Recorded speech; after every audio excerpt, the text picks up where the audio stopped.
The National Information Technology Agency, NITA, says it has put in place systems and measures to resolve the issues that led to the hacking of the Government of Ghana website on Wednesday. The agency, however, won't say exactly what measures have been put in place because they say it is a national security issue. But there are questions over other security vulnerabilities that exist with several other government portals which could threaten Ghana's e-government system. So, how secured is your online transaction to your bank, for example? How protected are your online tax clearance applications or renewal of your driver's license if you want to do that online? Can you trust the Bank of Ghana's website or that of the Ghana Ports and Harbours Authority? This is today's big story.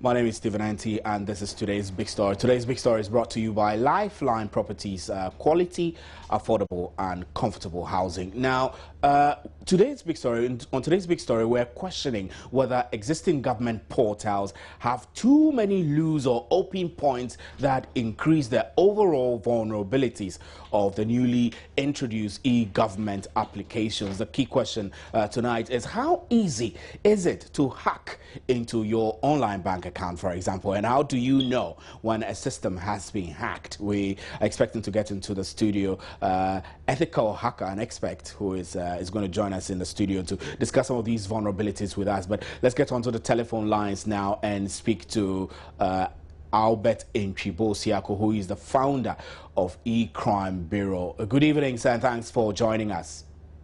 Hi, good evening, sir.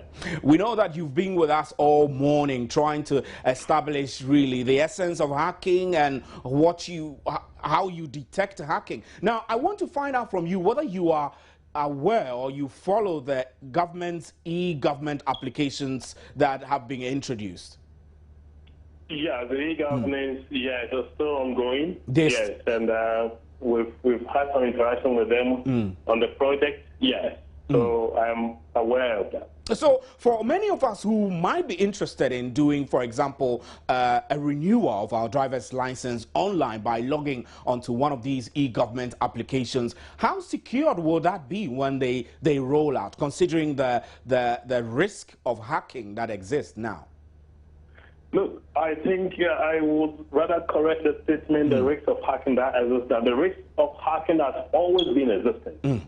And I've made this statement clear that hacking in the world of technology, all these applications, is an existential threat. So we should be, having that in mind. So I think the critical question is, what is it being done to ensure that this, e-governance, e-parliament, e-taxes, all these things are protected? I think that is the central theme here. Because if anybody promises you there's not going to be hacking, irrespective of the technology which is deployed, that is not true. Because vulnerability, comes up even after the system has been, secured or protected relatively. So what I'm aware is, and I've been working with the ministry sometimes, the systems have been tested because the whole e-government, is quite a national project. It's quite a big project which is being deployed in phases. Absolutely. So testing have been done, and I'm pretty much aware of the effort that is being done internally and externally to ensure the security of that. I don't want this whole hacking issue to raise an impression that, hey, everything is unsafe. Look, in the very secure environment, yes, we're still going to have some of these issues. The only fundamental thing that we need to do is, yes, let's test this system before we deploy them. And even after they have been deployed, we should have talent, expertise in cybersecurity, in hacking, to be able to monitor, review threats, assess the threat continuously. What is missing in this whole hacking incident is the fact that perhaps we have laid back so much. We haven't been proactive as the hackers. That is the problem. It's not that whether this can be hacked into or B cannot be hacked into. So, Albert, let me get a fair understanding. You are saying that we have not, as a country, been proactive in guarding against that one I can hackers. Tell you, we haven't been proactive. It cuts across. So, but what will constitute proactiveness? What would you say is proactiveness? Proactiveness. Let me use a simple website example as being proactive security-wise. Okay? Yeah. You contracted somebody to develop a website for you. In being security proactive, I expect you to let this contractor provide you the details, the requirements for the infrastructure. You will bring in a cybersecurity expert to review the requirement, the technology involved, the versions, to ascertain, yes, they fit for purpose. In other words, they meet basic security standards. That is level one. You allow this person to deploy the technology, okay? But before it even goes live, it's also tested internally. Because, in the cybersecurity world, we do research, the evolving threats, the issues, which is, revolving around that particular technology or infrastructure. So that system should also be reviewed before it goes online. After you have gone online, it doesn't finish there. And I keep on saying that security is always a work in progress. So you still bring in an expertise, an ethical hacker, a cybersecurity specialist to help also test the system. We call this vulnerability assessment, ethical hacking, penetration testing. That is done. And it has to be done periodically. It shouldn't take more than even 6 months for you to retest the system, from an external angle. So this is being proactive. But apart from that, we also have to deploy technology that will monitor the network level. I mean, at the network level, there are technological solutions that can be deployed to also review and assess whatever threat is going on. And we have always technicians, expertise who are there reviewing this threat on a daily basis. And then these issues are resolved. Because technology, irrespective of the kind of security that we put in place, we're still going to have some of these issues. So this is what I mean being proactive on our cybersecurity space. Albert, I'm told that such measures are expensive. For example, if you have a program and you introduce a program for your company's website, you have to ensure that regularly you do vulnerability testing to ensure that your system or program withstands any attempt from hackers. But I hear this is very expensive and that many companies are unable to do that. Everything, I must say, yes, security is expensive, and that is so. However, I think perhaps the issue of this asset being expensive being exaggerated.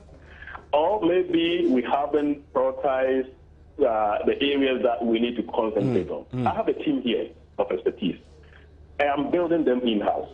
And if I tell you the kind of capabilities that they have, thank God some of our educational institutions have produced some brilliant talent. But the question, are we even making use of these people? Yes, people will decide to go from India and bring people and say, I think these are some of the issues which are coming up. Then we have people, we have actually tested people here. I see. Who have got expertise, which it doesn't have to stick. So what you're saying is that it is expensive, one, to get the expertise, and two, to also put in place a core system at your workplace, for example, to do vulnerability assessment on a regular basis. But as much as it is expensive, it is worth investing into, correct? No, it is well. I mean, the setup, like a government level, is built in-house. But then that's why organizations, if you are SME or a small business, you have sold that service to what? A provider. Like you try. Exactly. I mean, there's always cost-effective ways of managing the system. So you don't just relax and say it's expensive. No. Right. The cost of investigation or the incident response is even huge than what you put in the measures in place. In other words, being proactive will cost you less as a business, as an entity, as an individual, than what being reactive. That's which right. comes with investigation and incident. So which one will you go for? We ought to be proactive.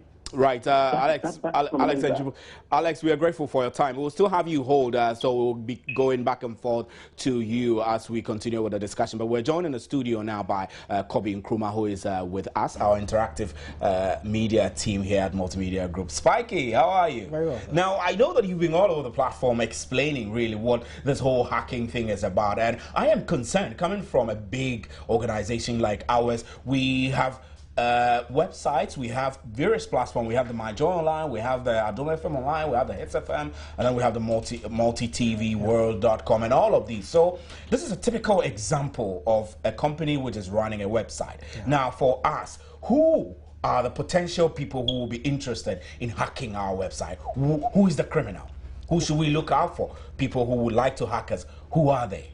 Well, primarily, these hackers are usually just kids who are looking to play with their new toys. I see. Someone writes a script and he wants to try it. Someone just is online and he finds that this site has a lot of visitors coming in. Let me try and launch an attack.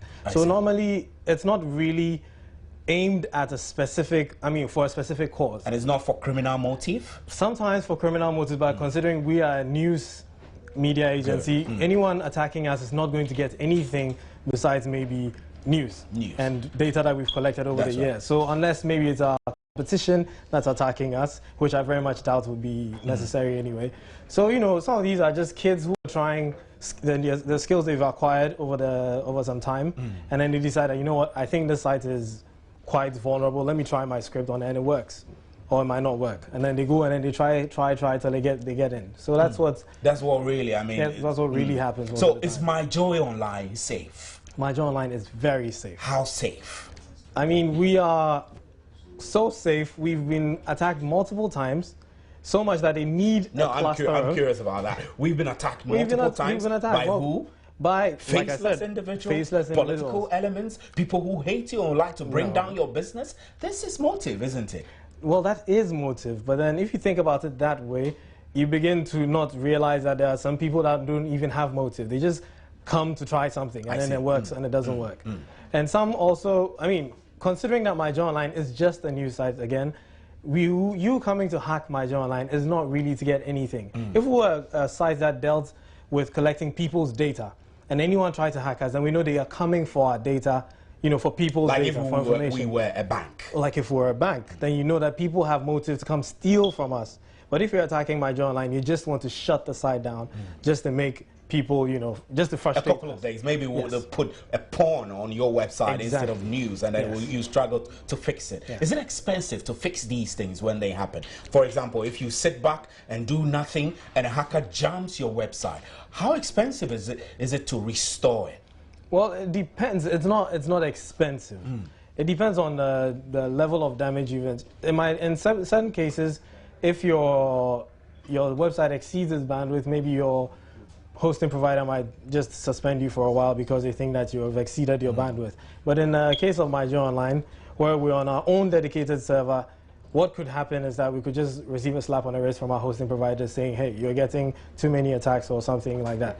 But then restoring your service shouldn't be, unless maybe you hired people from outside to come set up the site for you, then you have to probably go get them again.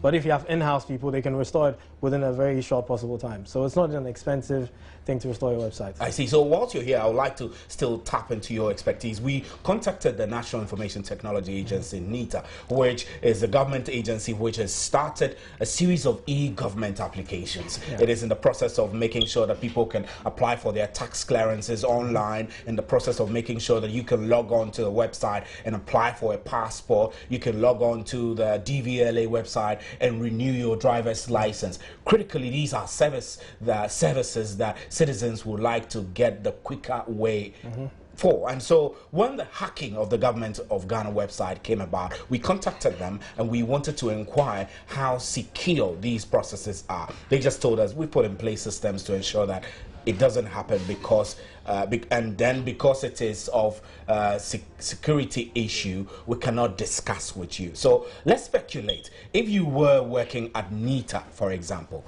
you have the responsibility of ensuring that people can apply for a driver's license online. and can renew their passport online. What kinds of security systems or measures would you put in place to ensure there won't be hacking? What? Well, one thing that I realize that we as a country take for granted is in information technology, IT.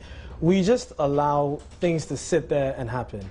You know, we should be very proactive, like the previous speaker was saying. I mean, considering that you're doing something like this, you need a system that is dynamic, something that is unpredictable. You know, if you leave your system for someone to be able to study it, they're going to develop something for it. So if I'm going to build a system like that, I'm supposed to make sure that my passwords change very frequently, my database accesses are tested constantly, and then, you know, these scripts, we're not the only people that use them. Everyone all over the world uses it. So you have to make sure that it's something that the moment something is patched, you are up to date. You also patch yours. The moment a security hole is found, you find it too and you patch yours. But what happens is that we leave things to chance most of the time. We pick over-the-shelf scripts and apply them to our websites. I mean, for a government of Ghana website to be using a system like Joomla is completely unacceptable. What is Joomla? Joomla is a system that anyone in this world could just take up and use to build a website. It's a sort of a content management system. So you take it, you apply certain themes that you want to use, and then you just use it to make your website look how you want to use it. So it's not like you built the website from scratch. You applied somebody's script. You took something from someone and added it to yours. Like you're building a car, you took a door from Toyota, something from it, and then you applied it. When Toyota comes, they know, okay, we had this exploit. We could open our door this way. If you used our doors, we could also open your doors that way. And then they get in. Right. So that's what happens to us. Right, Spike, we're grateful. We don't have a lot of time. From here, we'll be speaking to an ethical hacker who will demonstrate to us some of the vulnerabilities that a couple of websites have, including the website of the Bank of Ghana, for example. So we'll take a break here and we'll be right back. Do stay.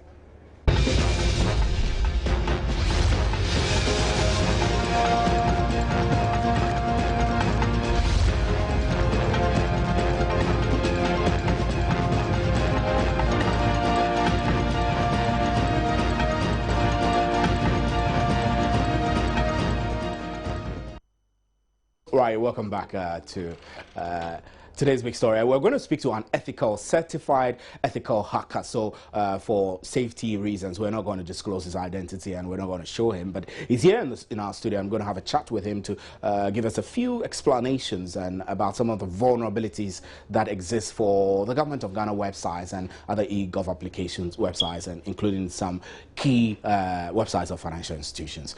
So welcome, boss. How are you? I'm good. Great. So I'm curious, an ethical hacker does exactly what? The ethical hacker actually is the type of hacker that probes systems for vulnerabilities and tries to close them.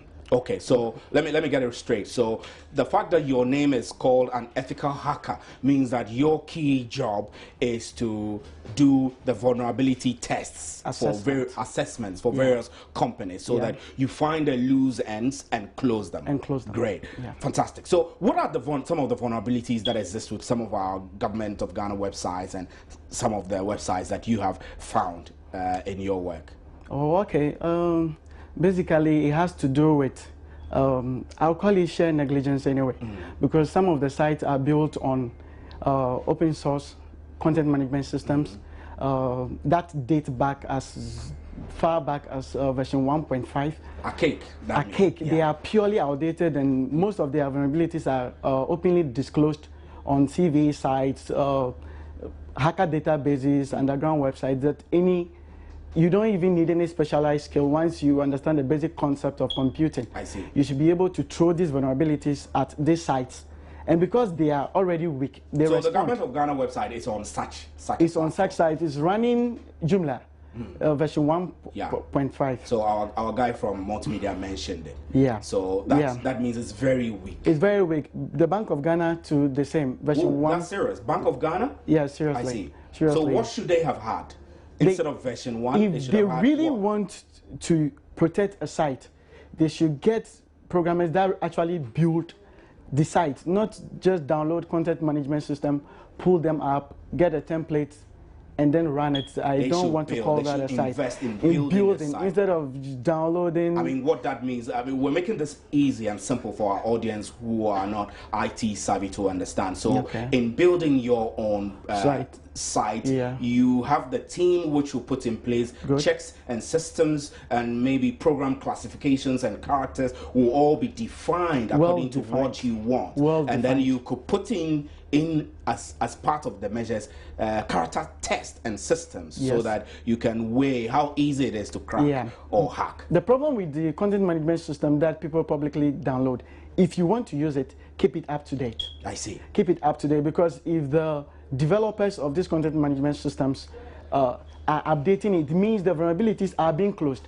If you keep using the old one, they've closed it, you haven't updated to meet the current update that have fixed the vulnerabilities, that are the weaknesses that have been found. I see. So anybody at all could throw these things at them, and they are responding. And even as at today, those that have been restored back are still responding to those weaknesses. So you wonder what they did, really? They just pulled back, they just restored what has been destroyed, and without actually fixing the problem. I see. Yeah, I did a sample with Israel, and he was able to get into the entire back end of the system. And he is not a computer hacker or a cracker. And it took him less than a minute to actually do this. So is that easy? I mean, when I contacted the National Information Technology Agency, NITA, what they told me expressly is that the problem which led to the hacking of the Government of Ghana website has been fixed. And so because it is of security concern, they're not going to discuss the details with me. But here you are telling me they didn't fix anything. I doubt it. They just restored. Throw a code at you right now, you throw it at it to respond. I see. So it's just a code, and then I'm inside. Most of them basic SQL injection, cross-site scripting, very basic forms of the hack, not actually the hack that actually makes you think and probe the system. Joomla like this is available publicly on the internet. Anybody with basic knowledge of SQL and databases could actually get the table structure of the entire back end of the system. And having knowledge of table names, database names, and the table structure is enough for you to even pass queries in a URL. It's actually basic. What happened is actually basic hack. I really wish that we could do a demonstration of all that, but I mean, because of security concerns, we won't subject you to that. But tell me, what other websites you've been working around to find their vulnerabilities? I mean, just share something with us so that we'll have a fair idea of some of the vulnerabilities that exist around. Well, most of the government sites are running on Joomla. Oh my God. For God's sake, if they want to... The Ministry of Finance? Ghana Army. Ghana Army? Yeah, these are... that's serious. All that, it's military information and all that. If it's that bad, that's all I can say. It is that bad. I like your Most of them are running on Joomla. You don't... All you need to find out what the site is running on, go to whatcms.org, you copy the URL of the site, any of the government URL, you paste it there, you click use, it will tell you it's Joomla.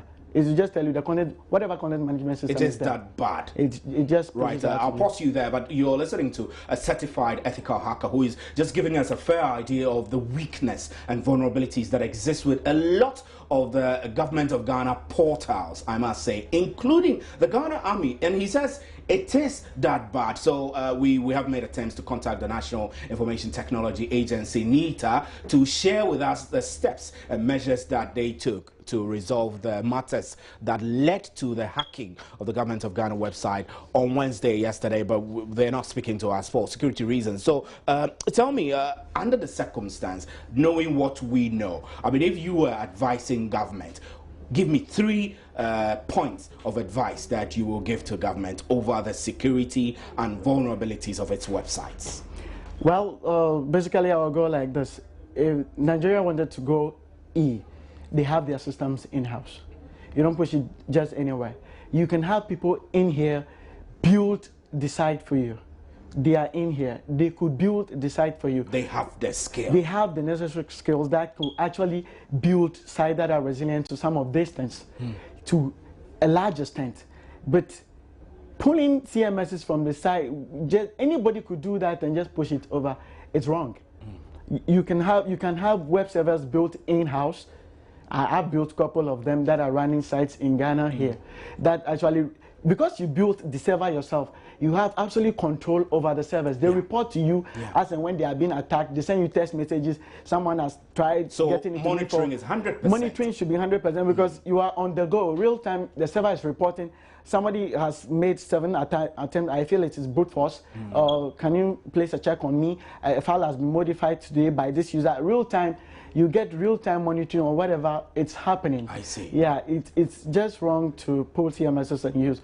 You should build, because when you are building, you know what you are doing. But when you pick from the internet and pull, someone developed it with his logic. It's not your logic. So when there's a problem, how do you go through the logic?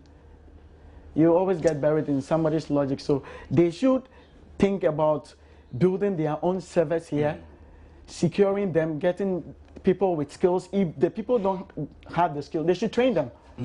They should be able to man it. Right, we're grateful for your time, Mr. Certified Hacker. We know his identity, but we're not willing to disclose to the rest of the world.